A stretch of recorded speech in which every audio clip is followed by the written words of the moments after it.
ಅಸ್ಸಲಾಮು ಅಲೈಕುಂ ವರಹಮತುಲ್ಲಾಹಿ ವಬರಕಾತು. ವೇದಿಕೆಯಲ್ಲಿರುವ ಆತ್ಮೀಯರಾದ ಪದ್ಮಶ್ರೀ ಹಜಬನವರೇ ಹಾಗೂ ಎಲ್ಲ ಗಣ್ಯರಿಗೂ ಒಂದೇ ಮಾತಿನಲ್ಲಿ ಶುಭ ಕೋರುತ್ತಾ, ನನ್ನನ್ನು ಈ ಉದ್ಘಾಟನೆಗೆ ಕರೆದಂತಹ ಅಲ್ ಅಮೀನ್ ಚಾರಿಟಬಲ್ ಟ್ರಸ್ಟ್ ಇದರ ಎಲ್ಲ ಅಧ್ಯಕ್ಷರಿಗೂ ಹಾಗೂ ಪದಾಧಿಕಾರಿಗಳಿಗೂ ನನ್ನ ಹೃತ್ಪೂರ್ವಕ ಅಭಿನಂದನೆ ಸಲ್ಲಿಸುತ್ತಾ ಈ ಉದ್ಘಾಟನೆ ಕಾರ್ಯವನ್ನು ನಾನು ಉದ್ಘಾಟಿಸ್ತಾ ಇದ್ದೇನೆ.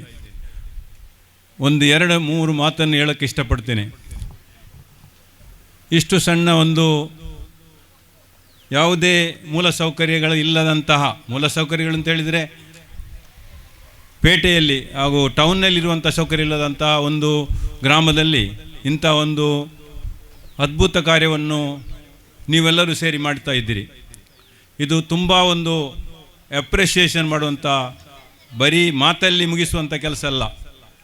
ನಿಮ್ಮ ಅಮೂಲ್ಯ ಟೈಮನ್ನು ಬದಿಗಿಟ್ಟು ನೀವು ದುಡಿದಂಥ ಅಲ್ಪ ಸ್ವಲ್ಪ ಸೇವಿಂಗ್ಸನ್ನು ಇದಕ್ಕೆ ಉಪಯೋಗಿಸಿಕೊಂಡು ನೀವು ಮಾಡುವಂಥ ಈ ಕೆಲಸವನ್ನು ಅಲ್ಲಾಹು ಸ್ವೀಕರಿಸಲಿ.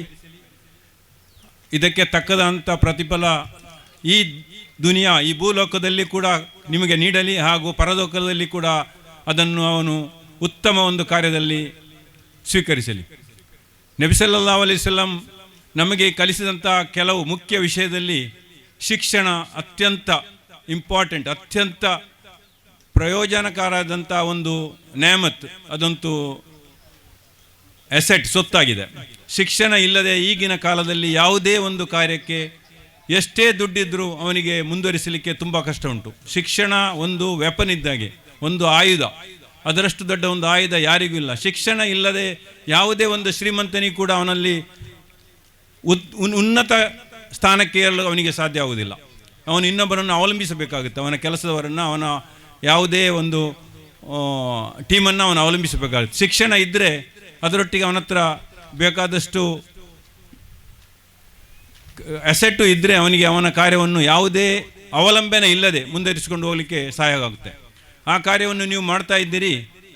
ನಿಮ್ಮ ಈ ಕಾರ್ಯದಲ್ಲಿ ನಾನು ನನ್ನ ಮನಸ್ಸಿನ ಆಳದಿಂದ ಹೇಳ್ತಾ ಇದ್ದೇನೆ, ನಿಮ್ಮೊಟ್ಟಿಗೆ ನಾನು ಇರುತ್ತೇನೆ. ಇನ್ನು ನಿಮ್ಮ ಯಾವುದೇ ಕಾರ್ಯಕ್ಕೆ ನನ್ನಿಂದಾದಂಥ ಸಹಾಯವನ್ನು ಕೊಡಲು ನಾನು ಇಚ್ಛಿಸ್ತೇನೆ. ಅದನ್ನು ನೀವು ಯಾವಾಗಲೂ ಸ್ವೀಕರಿಸ್ಬೋದು ಅಂತ ಹೇಳಿ ನನ್ನ ಈ ಅಧ್ಯಕ್ಷ ಭಾಷೆಯನ್ನು ಮುಗಿಸ್ತೇನೆ. ಅಸ್ಸಲಾಮು ಅಲೈಕುಂ ವರಹಮತುಲ್ಲಾಹಿ ವಬರಕಾತು.